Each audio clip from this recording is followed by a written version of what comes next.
এই দৃশ্যটা আজ সকালে, হ্যাঁ, রবিবার সকালের অবস্থা ঠাকুরনগর বাজারে। বীভৎস বৃষ্টি, প্রায় ঘন্টাখানেক। আর ঘন্টাখানেকের বৃষ্টিতে এই অবস্থা। প্রত্যেকটা দোকানে জল ঢুকে যাওয়ার মতো অবস্থা। দেখতে খুবই ভালো লাগছিল। ভীষণভাবে বৃষ্টিটাকে উপভোগ করেছিলাম দোকানে বসে বসে। কিন্তু আমি এই ভিডিওটা তোমাদের দেখাচ্ছি বৃষ্টি দেখানোর জন্য না। এই যে দেখো, যে সবজিগুলো পড়ে আছে মাটিতে, এখানে বয়স্ক মহিলারা আর বয়স্ক দাদুরা এখানে সবজি বিক্রি করছিল। তোমরা যারা ঠাকুরনগরে থাকো তারা নিশ্চয়ই জানো, ঠাকুরনগরের নেতাজি মূর্তির পাশে প্রতিদিন সকালে অনেক সবজি বিক্রেতা এরকম অল্প অল্প সবজি নিয়ে বিক্রি করতে বসে।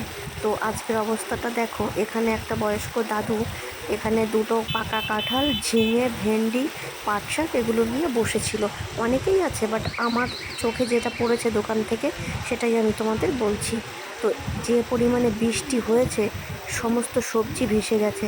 একটা সবজি দেখো আমার গাড়ির টায়ারের নিচে বেঁধে আছে।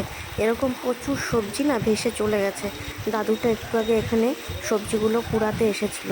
কিছু চলেই গেছে জলের স্রোতে, আর কিছু কুড়িয়ে নিয়ে গেছে। আর আমার গাড়ির সামনের চাকায় এই যে বেঁধে আছে একটা। দাদুটাকে বললাম, এখন আর বৃষ্টিতে ভিজো না, বৃষ্টি কমে গেলে তুমি নিয়ে যেও। তো এই ভিডিওটা করার একটাই উদ্দেশ্য, আমাদের জীবনে কত অভিযোগ, যে যেভাবেই আছি না কেন ভালো আছি।